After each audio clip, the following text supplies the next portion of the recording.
Brother, I don't think I can keep going on like this. I didn't have a good meal before it. We're hunting the meal right now, Torin. Let's go. Brother! Torin! As I prepared my brother's body for a burial, a thought occurred to me.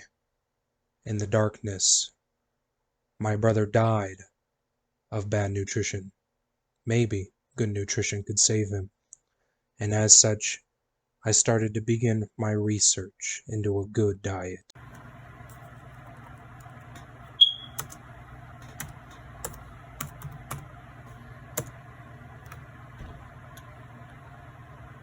A simple Google search wasn't going to tell me what I needed. I needed an expert. I needed Coach Lou. Walking. Alrighty, Coach Lou, if you want to go ahead and introduce yourself.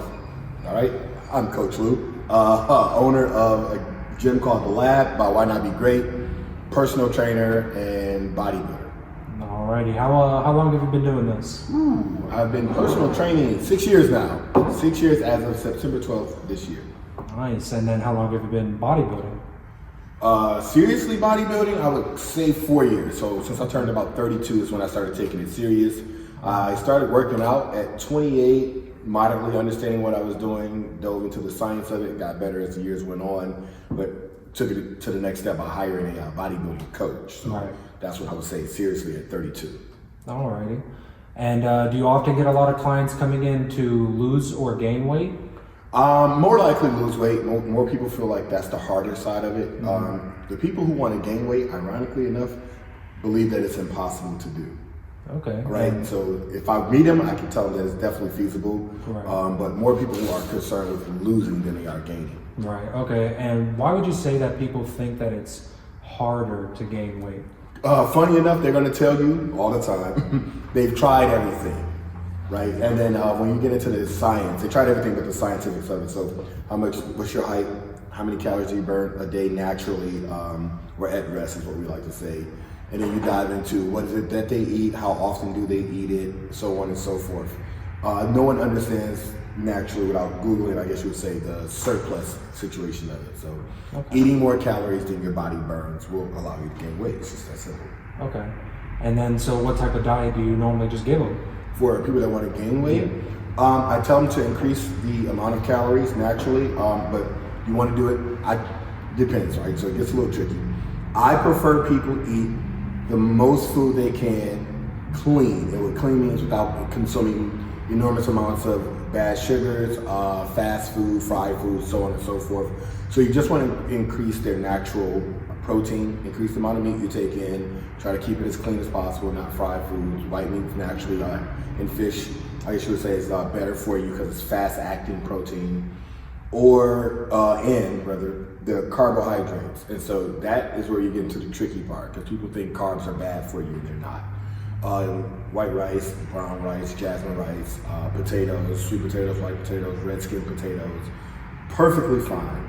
It's when you start taking a lot of pastas, a lot of breads, where things start to get a little crazy. Right.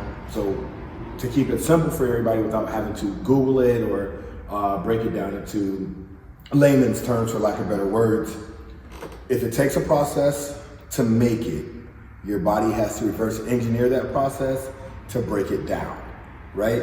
So a potato is a potato, but pasta goes through an entire process for it to become pasta. Bread goes through an entire process for it to become bread. Right. Rice is just grown and harvested and it's rice. Right. Same thing with grits, it's just grain, right? Potatoes, just it's rice. Right. Same thing with grits, it's just grain, right? Potatoes, just it's grown. So that's easy for your body to consume, turn into energy, break it down. Protein, how fast does the animal move? Very simple, right? So if the animal moves fast, your body can probably digest it fast. That's my simple science. Chickens are fast, fish is fast, things like that. But then you get into the cow, everybody knows, or should know at least, red meat digests slow. Well, cows don't really get around that much, right? Pigs don't really get around that much. So pork digests slow, it's bad for your body. How does the animal live really dictate how good the food is for your body. So anybody that knows anything about farm or farm animals from just elementary school, for instance, can break that down and say, okay, this is probably healthier for me than this. So that's kind of what I do when I explain it to people without having to get extremely scientific or feel like I'm talking over their head directly to you. How fast is the animal moving? If the fish isn't moving, it's probably dead, right? So we understand that fish have, so it's lean, right? The more active a human being is, the leaner they are. Same thing with any other animal, I guess you could say. Okay, and then I guess, so obviously the answer to losing weight at the opposite end of the spectrum is a calorie deficit. But lately people often say that like doing too big of a deficit is obviously like bad for you. Deficit is good for you, but you have to understand that at some point a deficit can become the new norm. Okay. So then this is where plateaus start to happen. It's like if I've been living off of an 800 calorie deficit for 3 months, eventually my body is going to adapt, right? The body is more intelligent than we give it credit for. So it's like, this is the new norm, and I don't want Coach Lou to die from this new norm, so I'm going to figure out how to adjust my levels itself, the body will at least, to say, okay, we know how to operate now off of this. We won't let you lose any more weight because it's detrimental to your being.